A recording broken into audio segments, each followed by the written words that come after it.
Couple বললেও কম হবে।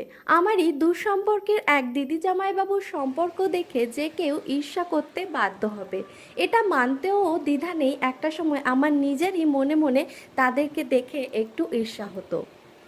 কিন্তু আইডিয়াল বলে যে কিছু এক্সিস্ট করে না, এই ঘটনাটা সামনে না এলে আমরা কেউ বিশ্বাসই করতাম না। আমার সেই জামাইবাবু ডিসেন্ট, লয়াল, বিশাল পার্সোনালিটি মানুষটার ভিতরে যে এরকম নোংরা, অসভ্য স্বভাবের একটা মানুষ লুকিয়ে আছে, সেটা তো অভাবনীয়। জামাইবাবুর সঙ্গে শুধু একটা নারী না, একাধিক নারীর সঙ্গে শারীরিক সম্পর্ক, ইভেন সেই অসহায় নারীগুলোর ওপর জামাইবাবু রীতিমতো মেন্টাল টর্চারও করে।